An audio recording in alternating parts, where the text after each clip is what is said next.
The OUA Game of the Week tradition continues. The country's best action is on the home of university hockey.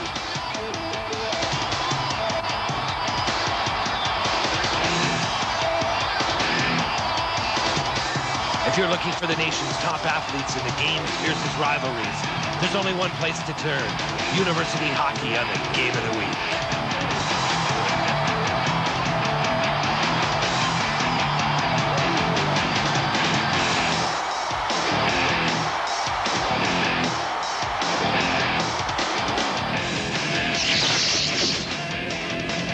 Welcome to the OUA Game of the Week. This week coming to you from St. Michael's Arena in Toronto, it's the Ottawa-Ryerson and the Ryerson Rams. Well, we have moved onward from the tradition of a 101-year-old football trophy, the 8th Cup, which we saw presented at Waterloo last Saturday, and on to the tradition and history of a proud old arena, St. Mike's, the venue for today's game.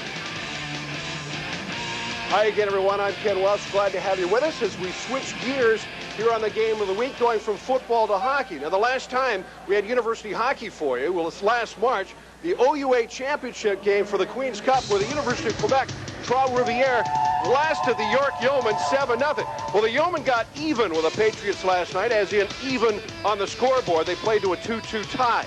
In other OUA games last night, Western defeated Guelph 7-2. McGill outscored Ryerson 8-5, and Brock edged Ottawa 3-2. Now, checking the standings, there are 4 divisions in the OUA. We'll start with the Far East, where the Three Rivers Patriots remain in first place with an unblemished record, but getting pushed by McGill. Concordia and Ottawa not far behind. Last year in the Mid-East, Guelph was the only team to finish above 500, and it looks like middle of the road is the theme again in that division this year. In the Midwest, where every team last year was under 500, the Yeomen and Badgers are in a close battle for first. Ryerson, with a loss last night, is 2-5. And finally, in the Far West, Western is a perfect 8-0 on the season, with Laurier right in the rear-view mirror. And now, here's a look at the nation's top 10.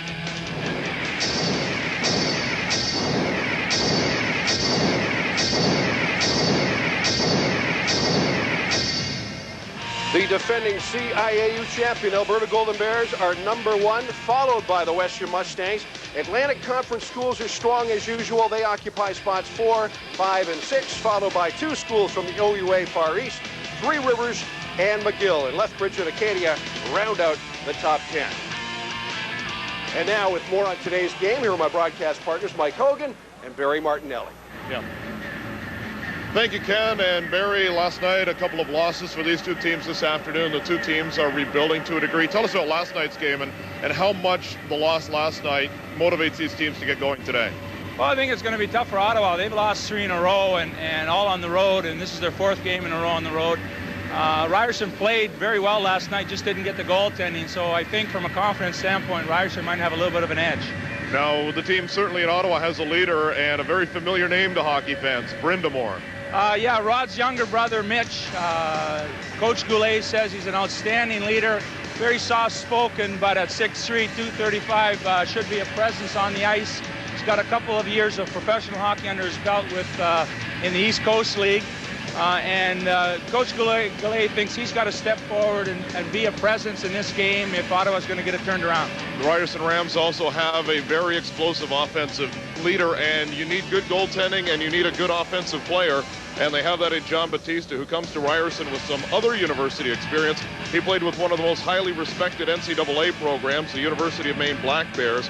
He is first in scoring in Ryerson with goals and points. And when you see him around the puck today, you'll see David Saw and Brent Spagnol as well, his line mates. That should be a key today for Ryerson. Brindamore a key today for the Ottawa GGs. The opening faceoff just around the corner on the OUA Game of the Week.